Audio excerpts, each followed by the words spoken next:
नमस्कार दोस्तों, exam T20 channel पर मैं प्रियंका एक बार फिर से आप सभी का हार्दिक स्वागत करती हूं। आज हम लोग पढ़ने वाले हैं भारतीय राज्य व्यवस्था का अगला पार्ट। हम लोग पिछले कुछ पार्ट कंप्लीट कर चुके हैं। आप इस चैनल पर जा कर के उन वीडियोस को देख सकते हैं। पॉलिटी हम लोग पढ़ रहे हैं इस घटना चक्र में। आज के वीडियो में ऑलरेडी और भी जो सब्जेक्ट्स हैं उनके घटना चक्र इस चैनल पर अवेलेबल है, आप देख सकते हैं। यदि आप पीसीएस का एग्ज़ाम देने जा रहे हैं अभी प्रीलिम्स, तो आप इन वीडियो को ज़रूर देख करके जाएं, क्योंकि प्रीवियस ईयर प्रश्नों का जो संकलन है वो इन बुक में दिया गया है। अभी यहाँ पर हम लोग हिंदी वर्जन सॉल्व कर रहे हैं प्रश्नों को, और इंग्लिश वर्जन का अलग से आपको वीडियो मिल जाएगा। तो आज पॉलिटी में हम लोग पढ़ने वाले प्रस्तावना उद्देशिका के बारे में। देखिए, इनसे प्रश्न हर एग्ज़ाम में आता है, वो चाहे यूपीपीसीएस हो, आरओ एग्ज़ाम हो, आप यूपीपी यूपीएसआई एग्ज़ाम दे रहे हैं या वनडे कोई भी एग्ज़ाम हो, सभी में अगर पॉलिटी जिसमें भी आती है उन सब में इनसे रिलेटेड प्रश्न आते हैं। ऑलरेडी मैंने इस चैनल पर संविधान के सारे अनुच्छेद, भाग, अनुसूचियाँ, इनके वीडियो अपलोड कर दिए हैं। आप उन्हें जा कर के देख सकते हैं। उनमें कुछ भी आपको रटना नहीं पड़ेगा, आप एक बार बस वीडियो देखेंगे और आपको चीज़ें लर्न हो जाएंगी। और श्योर है उनसे प्रश्न आपके एग्ज़ाम में आएंगे ही आएंगे, तो आप उन चीज़ों को बहुत अच्छे से प्रिपेयर कर लीजिए। धीरे धीरे हम इस पूरी घटना चक्र की सीरीज़ को कर लेंगे। अगर आपके पास बुक है तो आप अंडरलाइन कीजिए मेरे साथ, नहीं है तो सिर्फ वीडियो देखिए। वीडियो के साथ ही आप थ्योरी पढ़ करके सारे प्रश्नों को हल कर सकते हैं। ये रिवीजन के लिए बहुत ही अच्छी बुक है, जिसमें आपको सारे सब्जेक्ट्स मिल जाएंगे, वो भारतीय राज्य व्यवस्था हो या फिर भारतीय इतिहास हो, भूगोल हो। इसमें 8 सीरीज़ आती हैं घटना चक्र की, जिसमें पिछले साल में जितने भी प्रश्न पूछे गए हैं वो सारे प्रश्नों का संकलन आपको इसमें मिल जाएगा। तो चलिए आज हम लोग प्रस्तावना पढ़ने जाते हैं, और बिना देर किए चलिए स्टार्ट करते हैं। तो सबसे पहले उद्देशिका के बारे में जान लेते हैं। इसे सबसे पहले पंडित जवाहरलाल नेहरू ने 13 दिसंबर 1946 को प्रस्तुत किया था, और 22 जनवरी 1947 को उद्देश्य प्रस्ताव जो है वो संविधान सभा द्वारा अंगीकृत किया गया। इस उद्देश्य प्रस्ताव को ही परिवर्तित करके इसका नाम क्या किया गया, प्रस्तावना बनाई गई है। और इसमें 42वें संविधान संशोधन द्वारा कुछ अलग से और शब्द जोड़े गए, जिनमें समाजवाद, पंथनिरपेक्ष, अखंडता शब्द जोड़े गए हैं। भारतीय संविधान की उद्देशिका ने भारत को संपूर्ण प्रभुत्व संपन्न, समाजवादी, पंथनिरपेक्ष, लोकतंत्रात्मक गणराज्य के रूप में घोषित किया है। देखिए 1976 में 42वां संविधान संशोधन हुआ, उसके तहत समाजवादी, पंथनिरपेक्ष और अखंडता, ये 3 शब्द जोड़े गए थे। इनको अच्छे से याद कर लीजिए। संविधान की उद्देशिका अपने नागरिकों को 3 प्रकार के न्याय सुनिश्चित कराती है। कौन कौन से? सामाजिक, आर्थिक और राजनीतिक। और संविधान के विधिक निर्वचन में ये सहायक हैं। सर अल्लादी कृष्ण स्वामी अय्यर के अनुसार उद्देशिका हमारे स्वप्नों और विचारों का प्रतिनिधित्व करती है। के.एम. मुंशी के अनुसार क्या है? उद्देशिका हमारे प्रभुत्व संपन्न लोकतंत्रात्मक गणराज्य की जन्म कुंडली है। और जो प्रस्तावना है उद्देशिका, इसको केशवानंद भारती बनाम केरल राज्यवाद जो हुआ था उसमें भी इसको स्वीकार किया गया था। इससे पूर्व बेरूबारी जो 1960 में उद्देशिका के संविधान का अंग नहीं माना गया था। दोनों में देख लीजिए, सबसे पहले जो 1960 में बेरूबारी वाला केस हुआ था उसमें कहा गया था कि उद्देशिका संविधान का अंग नहीं है, किंतु केशवानंद भारती बनाम केरलवाद जो हुआ था 1973 में, इसमें कहा गया कि उद्देशिका भी संविधान का एक भाग है। गोलकनाथ बनाम पंजाब राज्य 1967 में उद्देशिका को संविधान की मूल आत्मा कहा गया है। ये इंपॉर्टेंट पॉइंट है, इन सबको याद करते चलिए। बम्बई बनाम यूनियन ऑफ इंडिया 1994 बाद में उच्चतम न्यायालय ने यह अवधारणा पुनः स्पष्ट की कि उद्देशिका संविधान का भाग है तथा पंथनिरपेक्षता संविधान का मूल लक्षण है। उद्देशिका की प्रकृति न्याय योग्य नहीं है, और प्रस्तावना में विचार, अभिव्यक्ति, विश्वास, धर्म, उपासना, इन सभी की स्वतंत्रता की बात की गई है। इसमें देखिए 3 तरह की समता है। कौन कौन सी? माफ़ कीजिएगा, इसमें प्रतिष्ठा और अवसर की समता की बात की गई है। और प्रस्तावना को संविधान की आत्मा कहा गया है। एक बात याद रखिएगा, प्रस्तावना को संविधान की आत्मा कहा जाता है, लेकिन भीमराव अम्बेडकर जी ने संवैधानिक उपचारों के अधिकार हैं जो आर्टिकल 32, उनको संविधान की आत्मा और हृदय माना है। दोनों अलग अलग है पॉइंट, और काफ़ी बार पूछे भी जाते हैं। के.एम. मुंशी ने उद्देशिका को राजनीतिक जनपत्री कहा है, और सुभाष कश्यप ने संविधान शरीर है तो प्रस्तावना उसकी आत्मा है, प्रस्तावना आधारशिला है तो संविधान उस पर खड़ी अट्टालिका है, ऐसा उन्होंने कहा है। और भीमराव अम्बेडकर जी ने संविधान को एक पवित्र दस्तावेज कहा है। ये सारे पॉइंट याद रखिए किसने क्या कहा है। और अब हम देख लेते हैं इनसे रिलेटेड प्रश्न को। देखिए यहाँ पे प्रस्तावना दिया गया है, और यहाँ पर कुछ जो शब्द हैं यहाँ पर इनके बारे में पूछा गया है तो वो डेट पूछी जा रही है। देखिए यहाँ पर अगर हम लोग पूरा पढ़ते हैं, हम भारत के लोग भारत को एक संपूर्ण प्रभुत्व संपन्न समाजवादी पंथ निरपेक्ष लोकतंत्रात्मक गणराज्य बनाने के लिए तथा उसके समस्त नागरिकों को सामाजिक आर्थिक राजनीतिक न्याय विचार अभिव्यक्ति विश्वास धर्म और उपासना की स्वतंत्रता प्रतिष्ठा और अवसर की समता प्राप्त करने के लिए तथा उन सब में व्यक्ति की गरिमा और राष्ट्र की एकता और अखंडता सुनिश्चित करने वाली बंधुता बढ़ाने के लिए दृढ़ संकल्प होकर अपनी इस संविधान सभा को आज डैश दे दिया गया, यहाँ पे मैं डेट बतानी को एतद द्वारा इस संविधान को अंगीकृत अधिनियमित और आत्मार्पित करते हैं। ये हमें बताना है। देखिए इसको मैंने पूरा इसलिए पढ़ लिया है कि आप इनमें शब्द देख सकते हैं कैसे चुनाव किया गया है और प्रस्तावना में क्या क्या लिखा है। तो इसमें हमें बताना है, 4 ऑप्शन दिए गए हैं और इनमें से बताना है कब इसको अंगीकृत या अधिनियमित किया गया था। तो जिस दिन संविधान अधिनियम अंगीकृत हुआ था उसी दिन हमारी उद्देशिका भी हुई थी। तो 26 नवंबर 1949 इसका सही उत्तर है। अभी हमने पढ़ा भी है। भारतीय संविधान की उद्देशिका ऊपर दी गई है और यह राज्य व्यवस्था के स्वरूप और उद्देश्य आदर्श का उल्लेख करती है। इसमें उस तिथि का उल्लेख भी किया गया है जिस दिन भारतीय संविधान को स्वीकार किया गया। तो यहाँ पर तिथि क्या है, 26 नवंबर 1949। अगला प्रश्न है, भारतीय गणतंत्र की 26/1/1950 मतलब 26 जनवरी 1950 को सही संवैधानिक वास्तु स्थिति क्या थी? लोकतंत्रात्मक गणतंत्र था, संपूर्ण प्रभुत्व संपन्न धर्मनिरपेक्ष लोकतंत्रात्मक गणराज्य था, या संपूर्ण प्रभुत्व संपन्न लोकतंत्रात्मक गणराज्य था? देखिए चारों ऑप्शन ढंग से पढ़ लीजिए, एक सेकेंड। या फिर संपूर्ण प्रभुत्व संपन्न समाजवादी धर्मनिरपेक्ष लोकतंत्रात्मक गणराज्य था। इन तीनों में से अगर सही उत्तर बताया जाए तो ऑप्शन सी होगा। जब संविधान लागू किया संपूर्ण प्रभुत्व संपन्न लोकतंत्रात्मक गणराज्य है, ये सही उत्तर हो जाएगा। अब इसके बारे में पढ़ लेते हैं। 26 जनवरी 1950 को भारतीय गणतंत्र की संवैधानिक वास्तु स्थिति भारतीय संविधान की तत्कालीन उद्देशिका के अनुसार संपूर्ण प्रभुत्व संपन्न और लोकतंत्रात्मक गणराज्य थी। बाद में जो समाजवादी पंथ निरपेक्ष अखंडता ये शब्द 42वें संविधान द्वारा 1976 को धारा 2 द्वारा जोड़े गए थे। अगला प्रश्न है, 26 जनवरी 1950 को भारत की वास्तविक संवैधानिक स्थिति क्या थी? अभी हम लोगों ने पढ़ा हुआ है, संपूर्ण प्रभुत्व संपन्न लोकतंत्रात्मक गणराज्य था।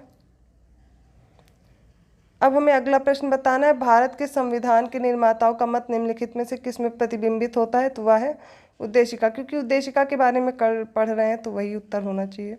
भारतीय संविधान के निर्माताओं का मत जो कि उद्देशिका है, जिसे प्रियम्बल बोलते हैं, इसमें प्रतिबिंबित होता है और इसमें निर्माताओं ने अपनी मन की स्थिति को समझाने के लिए कुंजी कहा है। यह संविधान निर्माताओं के सिद्धांतों और आदर्शों को प्रदर्शित करता है और संविधान की प्रस्तावना ने देश की नियति को आकार देने में प्रमुख भूमिका निभाई है। 13 दिसंबर 1946 को संविधान सभा के समक्ष जवाहरलाल नेहरू द्वारा प्रस्तुत उद्देश्य प्रस्ताव को 22 जनवरी 1947 को पारित किया गया। इसे ही परिवर्तित करके संविधान की प्रस्तावना के रूप में स्वीकार कर लिया गया। भारत के संविधान की प्रस्तावना में कितने प्रकार के न्याय, स्वतंत्रता, समानता और भ्रातृत्व का उसी क्रम में उल्लेख किया गया है? हमें क्रम बताना है, तो देखते हैं इसमें क्रम क्या दिया गया है। 3, 5, 2, 1 मतलब 5 तरह के न्याय, माफ़ कीजिएगा, 3 तरह के न्याय, 5 तरह की स्वतंत्रता और 2 तरह की समानता और 1 तरह के भ्रातृत्व का वर्णन किया गया है। अगला प्रश्न है, भारतीय संविधान की प्रस्तावना के सिलसिले में निम्नलिखित में से कौन सा क्रम सही दिया गया है? सारे ऑप्शन एक बार रीड कर लीजिए, इसका सही उत्तर हम देख लेते हैं। इसमें जो भारतीय संविधान की प्रस्तावना है, इसमें कुछ शब्द वर्णित किए गए, उनको देखते हैं। 42वें संविधान संशोधन द्वारा कुछ शब्द भी जोड़े गए हैं। सबसे पहले जो मूल संविधान था उसमें समाजवादी और पंथ निरपेक्ष ये शामिल नहीं था। जोड़े जाने के बाद क्रम क्या हो जाएगा? सार्वभौम, सत्ता संपन्न, समाजवादी, पंथ निरपेक्ष, लोकतंत्रात्मक, गणतंत्र। ओके, तो संपूर्ण प्रभुत्व संपन्न इसको बोलते हैं। यहाँ पर ऐसे शब्द का उल्लेख नहीं है, यहाँ पे संपूर्ण प्रभुत्व संपन्न है, फिर समाजवादी, पंथ निरपेक्ष, लोकतंत्रात्मक, गणराज्य। जनवादी शब्द भारतीय संविधान में नहीं दिया गया है, चीन के संविधान में ऐसा दिया गया है। भारतीय संविधान की प्रस्तावना में भारत को किस रूप में घोषित किया गया है? या एक देखिए, सार्वभौम, समाजवादी, धर्मनिरपेक्ष, प्रजातांत्रिक गणराज्य है। और उसके लिए जो शब्द यूज़ किया गया सार्वभौम, उसका मतलब है संपूर्ण प्रभुत्व संपन्न। अब हमें कुछ शब्द दिए गए हैं जो कि बाद में जोड़े गए हैं, उनको सही क्रम में लगाना है। पहला है जो भी प्रस्तावना का प्रारूप है उसके अनुसार समाजवादी, प्रजातांत्रिक, सार्वभौमिक और धर्मनिरपेक्ष। देखिए सभी में एक ऑप्शन दे दिएगा सार्वभौमिक, संपूर्ण प्रभुत्व संपन्न, ये तो सब में ही देखिए पहले नंबर पर दिया गया है। उसके बाद क्या है, फिर है समाजवादी, संपूर्ण प्रभुत्व संपन्न और समाजवादी। उसके बाद धर्मनिरपेक्ष, फिर क्या है प्रजातांत्रिक। तो उत्तर हमारा ये सही हो जाएगा।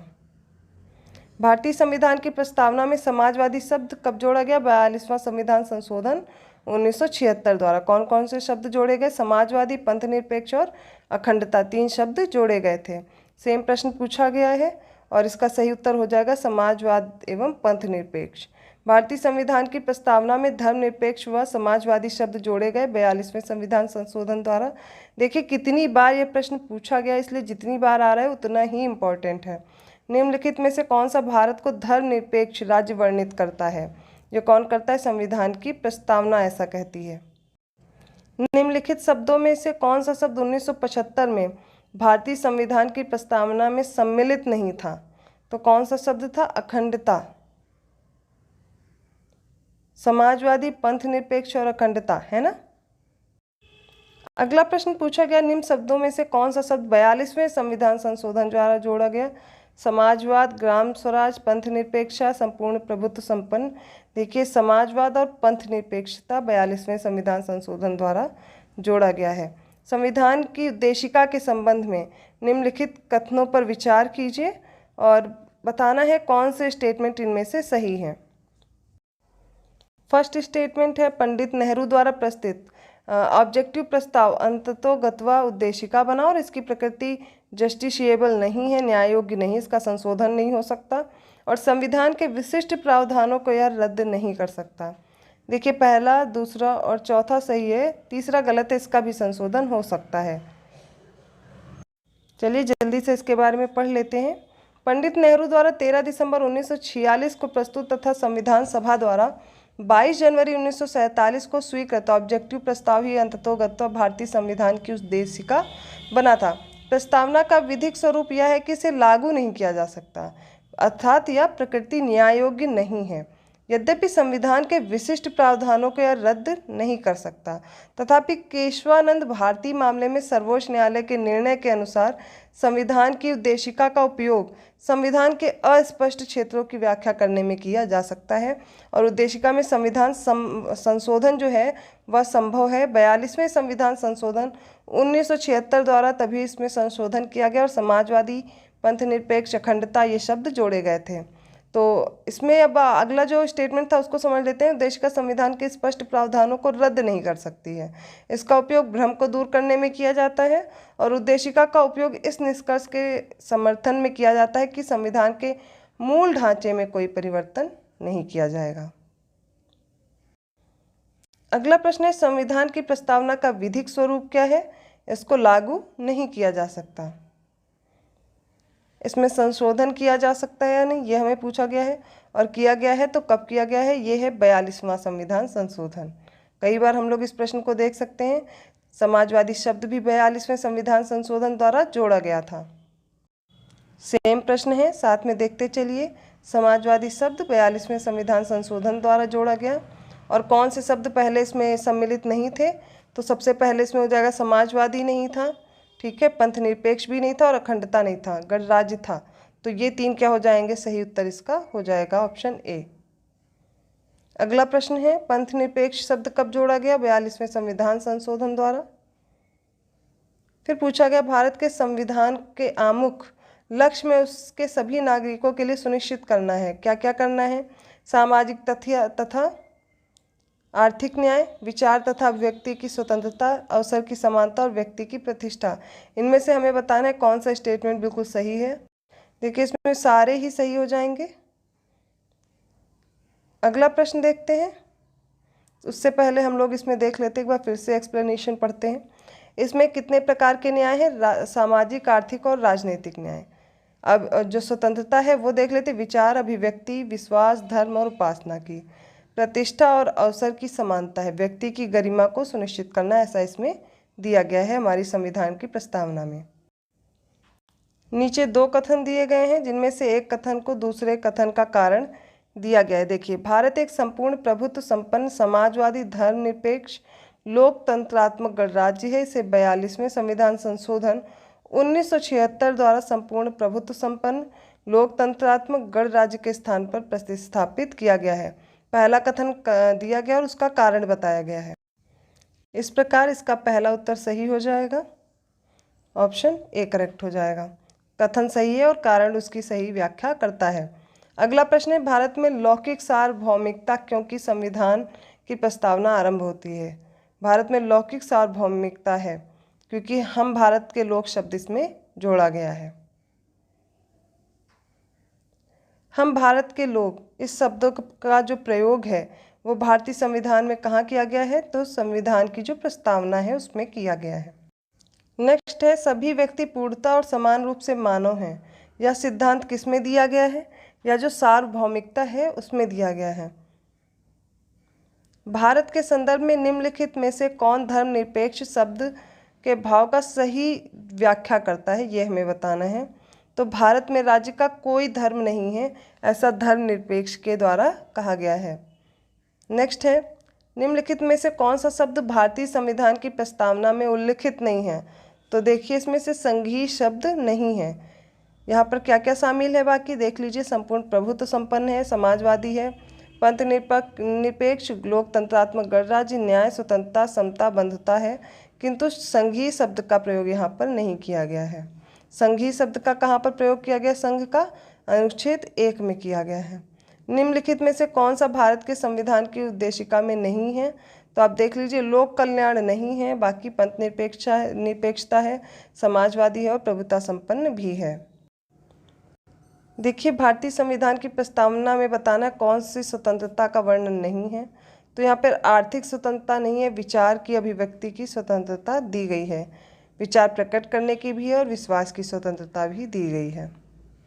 तो देख लीजिए एक बार फिर से, भारतीय संविधान की प्रस्तावना में सामाजिक, आर्थिक, राजनीतिक न्याय, विचार और अभिव्यक्ति की स्वतंत्रता है, विश्वास, धर्म और उपासना की स्वतंत्रता है, प्रतिष्ठा और अवसर की समानता का वर्णन है और आर्थिक स्वतंत्रता यहाँ पर नहीं दिया गया है। अगला प्रश्न है, निम्नलिखित में से कौन भारतीय संविधान की प्रस्तावना में उल्लिखित नहीं है। तो आर्थिक न्याय नहीं है, सामाजिक, राजनीतिक, धार्मिक सारे हैं। नेक्स्ट देखिए, संविधान की प्रस्तावना के बारे में कौन सा कथन सही है। तो समाजवादी धर्मनिरपेक्ष शब्द 1950 में लागू संविधान के अंग नहीं थे। उक्त शब्द 1977 द्वारा जोड़ा गया और 1985 द्वारा जोड़ा गया। यह संविधान की प्रस्तावना के अंग ही नहीं है। देखिए, पहला सही है, बाकी सब गलत है। कब जोड़ा गया, 1976 को जो संविधान संशोधन हुआ था। उससे पहले समाजवादी धर्मनिरपेक्ष शब्द 1950 में लागू मूल संविधान के अंग नहीं थे। भारतीय संविधान का कौन सा भाग संविधान की आत्मा कहलाता है। तो अभी हमने पढ़ा था, उसका सही उत्तर हो जाएगा उद्देशिका। और देखिए कितनी बार पूछा गया है यह प्रश्न। निम्नलिखित में से किसने भारतीय संविधान की प्रस्तावना को हमारे संप्रभु प्रजातांत्रिक गणतंत्र की जन्म कुंडली कहा है। और इसका सही उत्तर के.एम. मुंशी जी हो जाएंगे। इन्होंने इसको जन्म कुंडली कहा है। संविधान को एक पवित्र दस्तावेज किसने कहा है, ये भीमराव अंबेडकर जी ने कहा है। ये प्रारूप समिति के हेड भी रह चुके हैं। और किस वाद फैसले में सर्वोच्च न्यायालय ने सर्वप्रथम घोषित किया कि उद्देशिका संविधान का हिस्सा ही नहीं है। तो ये हुआ था बेरूबारी केस में, किंतु बाद में जो केशवानंद भारती वाला केस हुआ था उसमें कहा था कि संविधान का भाग है उद्देशिका। याद रखिएगा, दोनों का समय, बेरूबारी वाला 1960 और केशवानंद भारती बनाम केरल वाला 1973 में। निम्नलिखित में से बताना है किस वाद में उच्चतम न्यायालय ने धारणा प्रस्तुत की कि उद्देशिका संविधान का भाग है। तो याद रखिए, केशवानंद भारती वाद।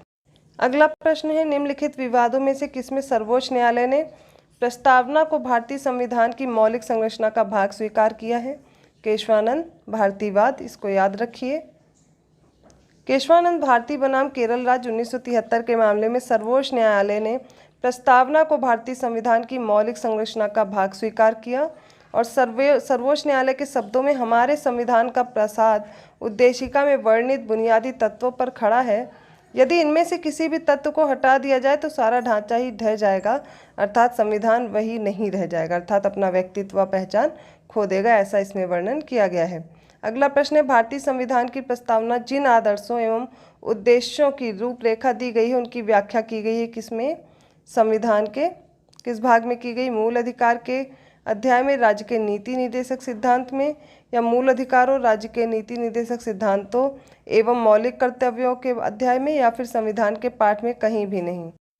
इसका सही उत्तर ऑप्शन सी हो जाएगा। देखिए, भारतीय संविधान की प्रस्तावना संविधान के उद्देश्यों को प्रतिबिंबित करती है।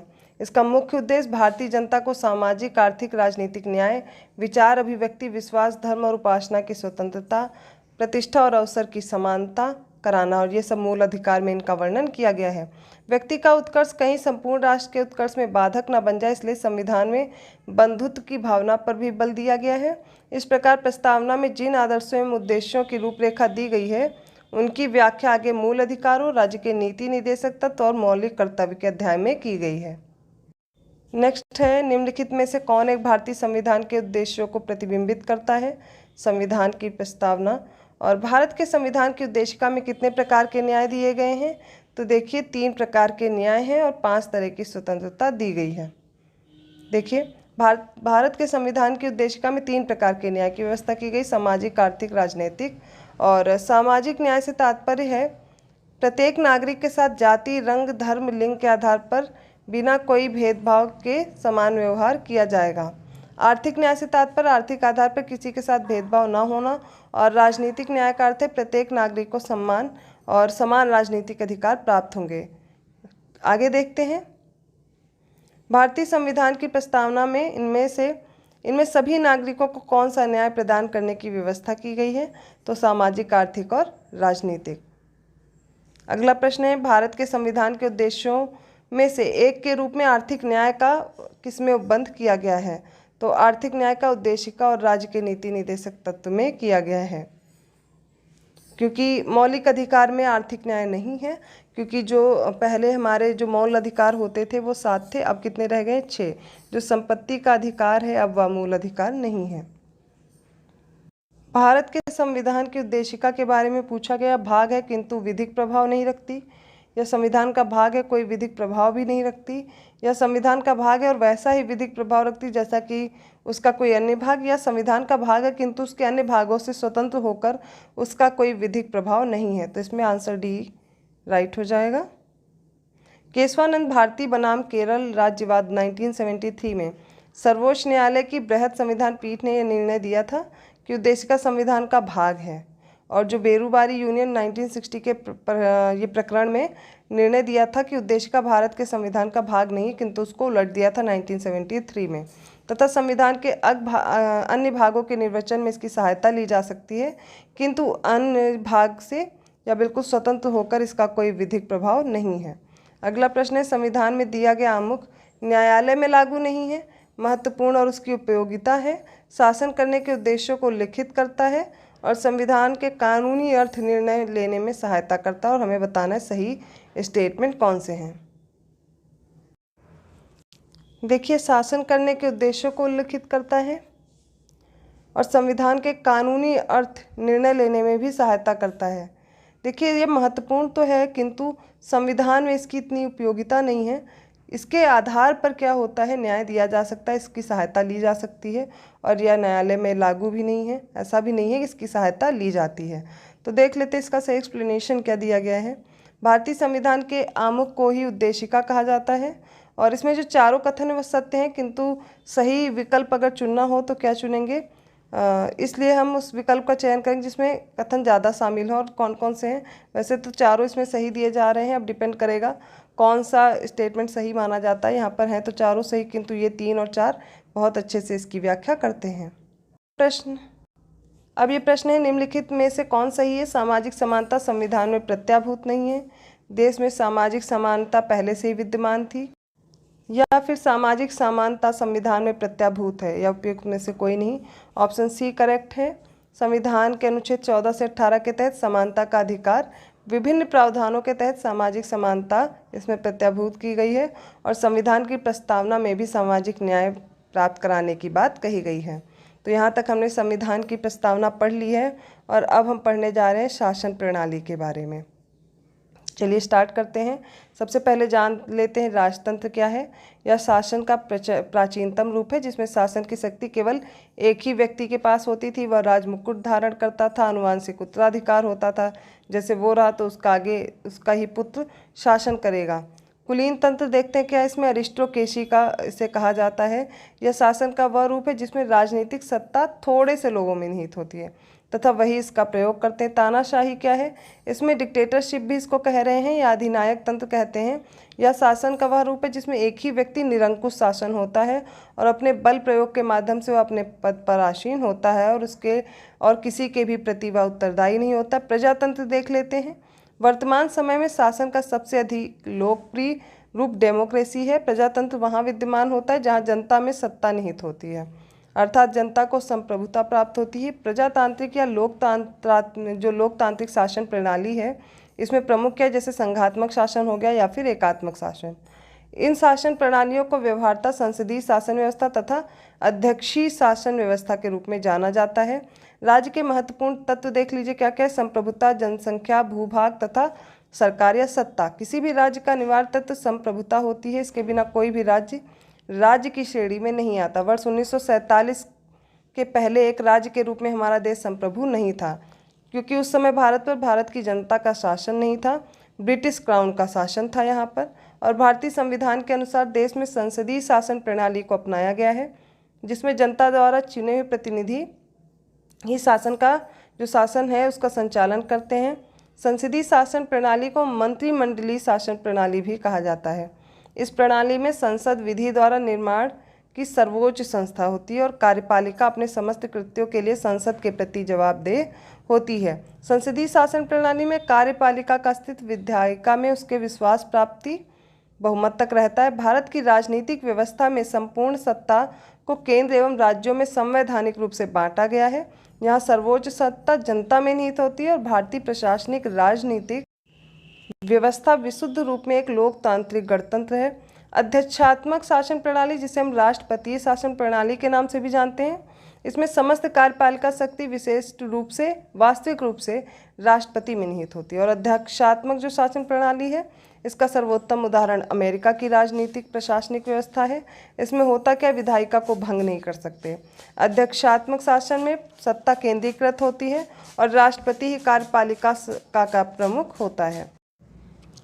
भारतीय संविधान में और देख लेते हैं क्या क्या दिया गया है।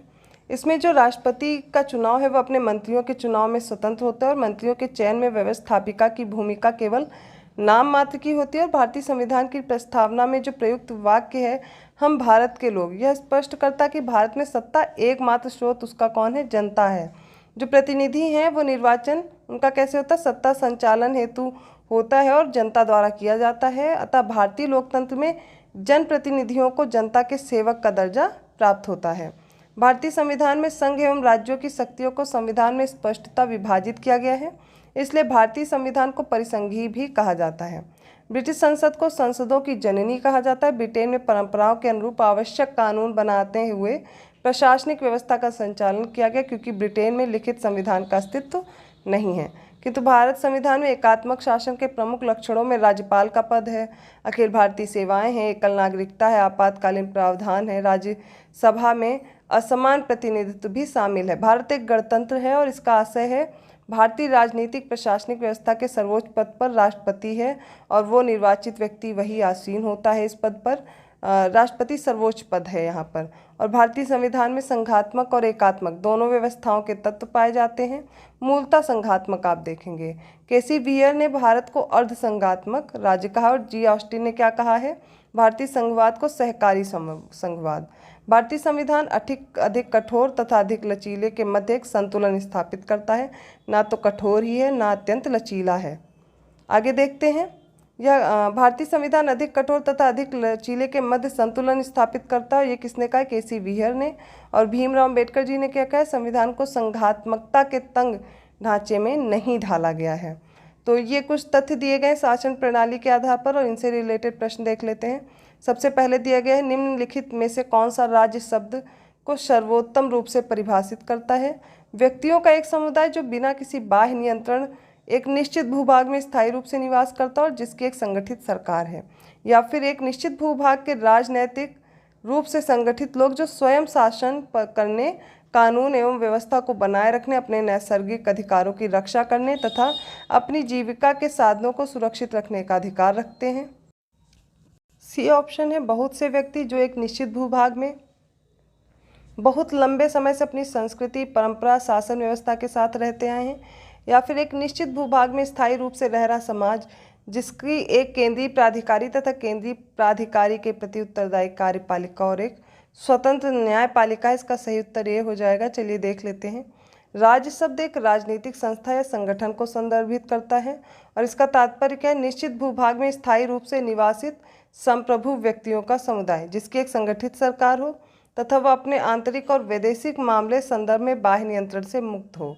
वस्तुतः राज्य के मूलभूत तत्व देख लेते हैं। जनता होगी, जनसंख्या, दूसरा सरकार या सत्ता, तीसरा निर्धारित सीमांकन वाला भूभाग, चौथा क्या होगा? संप्रभुता, घरेलू एवं बाह्य निर्णयन के संदर्भ में वह खुद स्वतंत्र हो। किसी भी राज्य का अनिवार्य तत्व संप्रभुता होती है, इसके बिना कोई भी राज्य की श्रेणी में नहीं आता है। अगला प्रश्न है, निम्नलिखित में से कौन सा राज्य सबसे महत्वपूर्ण तत्व है? तो संप्रभुता अभी हमने पढ़ा है, यह सबसे महत्वपूर्ण तत्व है। और भारत की संप्रभुता के संबंध में कुछ स्टेटमेंट हैं और हमें देखना है क्या सही दिया गया। भारत राष्ट्रमंडल का सदस्य है और राष्ट्रमंडल की सदस्यता के कारण भारत की संप्रभुता कम हो जाती है, ऐसा बिल्कुल भी नहीं है। तो दूसरा कथन गलत है और पहला कथन बिल्कुल सही दिया गया है। नेक्स्ट है, भारतीय संविधान में किस प्रकार की शासन प्रणाली की व्यवस्था की गई है? तो यह संसदात्मक है। हमारे यहाँ संसद वाली व्यवस्था दी गई है। और शासन प्रणाली मुख्यतः दो पद्धतियाँ, तो एक संसदात्मक और दूसरी अध्यक्षात्मक है, जो कि भारत में ग्रेट ब्रिटेन का अनुसरण किया गया, इसलिए संसद व्यवस्था रखी गई है। और अध्यक्षात्मक का जो सही देखा जाए उदाहरण वह अमेरिका है। इस व्यवस्था में व्यवस्थापिका के सदस्य ही कार्यपालिका का गठन करते हैं और कार्यपालिका व्यवस्थापिका के प्रति उत्तरदायित्व होती है इसका। और संसदात्मक शासन व्यवस्था में कार्यपालिका विधायिका द्वारा नियंत्रित की जाती है। अब देखते हैं संसदात्मक शासन व्यवस्था में क्या क्या है। तो विधायिका का कार्यपालिका पर नियंत्रण होता है, अभी हमने पढ़ा है। संसदीय व्यवस्था वाली सरकार वह होती है जिसमें संसद के सभी राजनीतिक दलों का सरकार में प्रतिनिधित्व होता है, या फिर सरकार संसद के प्रति उत्तरदायी होती है और उसके द्वारा हटाई जा सकती है। अगला स्टेटमेंट है, सरकार लोगों के द्वारा निर्वाचित होती है और उनके द्वारा हटाई जा सकती है। या फिर सरकार संसद के द्वारा चुनी जाती किंतु निर्धारित समयावधि के पूर्ण होने के पूर्व हटाई नहीं जा सकती। तो इसका सही उत्तर हो जाएगा आंसर बी, सरकार संसद के प्रति उत्तरदायी होती है और उसके द्वारा ही हटाई जा सकती है। यहाँ पे आगे समझते हैं, संसदीय व्यवस्था वाली सरकार वह होती है जिसमें सरकार संसद के प्रति उत्तरदायी होती है और उसके द्वारा हटाई जा सकती है। और भारतीय संविधान ने संसदीय शासन व्यवस्था की स्थापना की या इंग्लैंड की संसदीय प्रणाली का अंगीकरण है और इस व्यवस्था में कार्यपालिका विधायिका का ही भाग होती है और यह विधायिका के प्रति उत्तरदायी होती है। इसमें वास्तविक कार्यपालिकीय शक्तियाँ प्रधानमंत्री और उस मंत्रिपरिषद में निहित होती है। भारतीय संविधान के अनुच्छेद 75(3) के अनुसार मंत्रिपरिषद लोकसभा के प्रति सामूहिक रूप से उत्तरदायी होती है। अगला प्रश्न है, सर्वप्रथम जो संसदात्मक सरकार है यह किस देश में आरंभ की गई थी? तो ग्रेट ब्रिटेन, यूके, और उसी का अनुसरण करते हुए वह भारत में भी लागू है। और हम लोग देखते हैं सर्वप्रथम ग्रेट ब्रिटेन जो कि यूके में है, इसका सही उत्तर हम लोग एक्सप्लेनेशन पढ़ रहे हैं। पुष्पेश पंत ने भी अपनी पुस्तक विश्व का इतिहास में ऐसा स्पष्ट किया है। ब्रिटेन में संसदीय प्रणाली का आविर्भाव संसार के किसी भी देश से पहले हो गया था। अगला प्रश्न है, भारतीय संसदीय प्रणाली ब्रिटिश संसदीय प्रणाली से इस बात में भिन्न है कि भारत में वास्तविक और नाम मात्र दोनों प्रकार की एग्जीक्यूटिव काउंसिल है।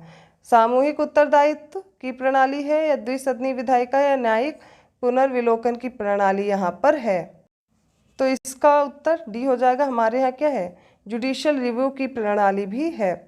तो आप देखिए इसका एक्सप्लेनेशन, भारतीय संसदीय प्रणाली में न्यायिक पुनर्विलोकन की प्रणाली है जबकि ब्रिटेन में यह प्रणाली नहीं लागू है। तो इस अर्थ में भारतीय संसदीय प्रणाली ब्रिटेन से थोड़ा सा भिन्न है। इसके अतिरिक्त वास्तविक एवं नाम मात्र दोनों प्रकार की कार्यपालिका, सामूहिक उत्तरदायित्व तथा द्विसदनीय विधायिका भारत एवं ब्रिटेन दोनों की संसदीय प्रणाली में लागू है। अगला प्रश्न है, हमने ब्रिटिश मॉडल पर आधारित संसदीय लोकतंत्र को अपनाया, किंतु हमारा मॉडल उस मॉडल से भिन्न है। क्यों? जहाँ तक विधि निर्माण का संबंध है, ब्रिटिश संसद सर्वोपरि अथवा संप्रभु है, किंतु भारत में संसद की विधि निर्माण शक्ति परिसीमित है। अगला स्टेटमेंट है, भारत में संसद के किसी अधिनियम के संशोधन की संवैधानिकता से संबंधित मामले उच्चतम न्यायालय द्वारा संविधान पीठ को भेजे जाते हैं। तो दोनों स्टेटमेंट यहाँ पर सही दिए गए हैं।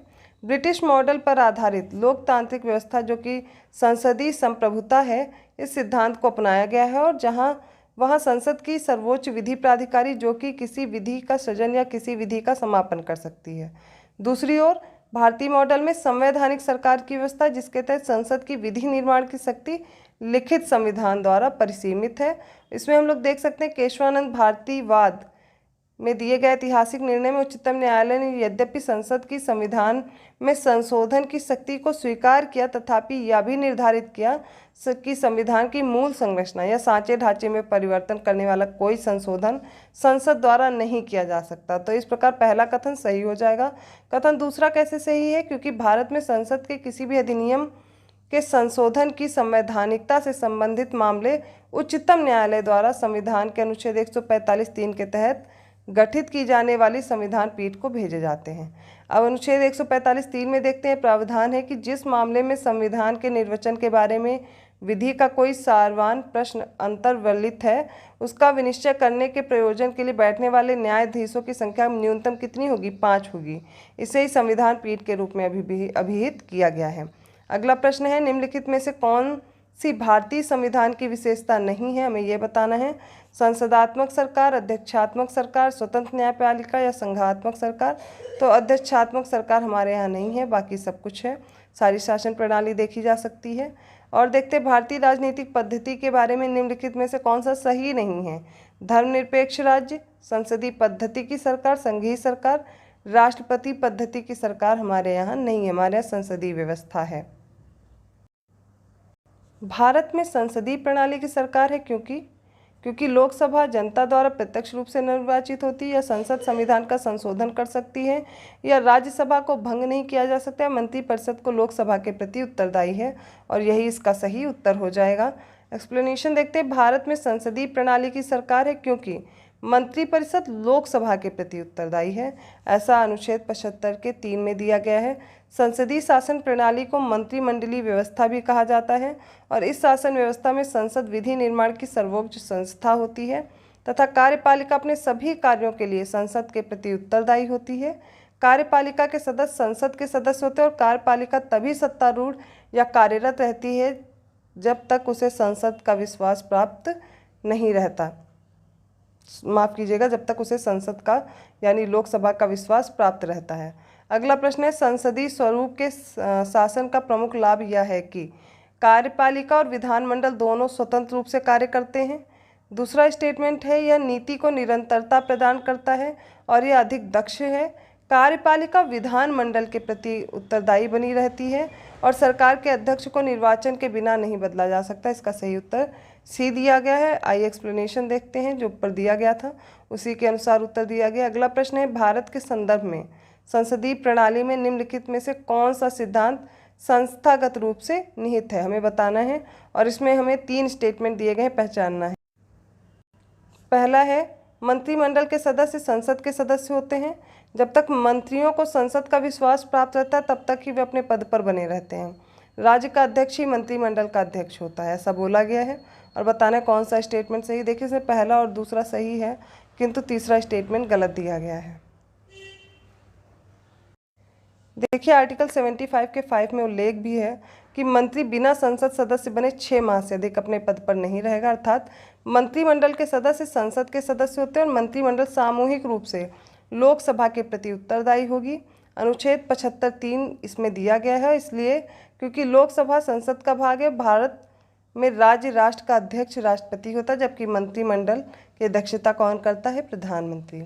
अगला प्रश्न है, सरकार की संसदीय व्यवस्था के विषय में हमें बताना है कौन सा कथन सही दिया गया है। इसका सही उत्तर देख लेते हैं। शासन प्रणाली की सामान्यतः 2 पद्धतियाँ होती है, एक संसदीय और दूसरी अध्यक्षात्मक। तो भारत जो है ग्रेट ब्रिटेन का अनुसरण करता है, और यहाँ पर कौन सी व्यवस्था है? संसदीय व्यवस्था। संसदीय शासन में क्या होता है? व्यवस्थापिका जो कि विधायिका के सदस्य हैं कार्यपालिका का गठन करते हैं। कार्यपालिका व्यवस्थापिका के प्रति उत्तरदायी होगी।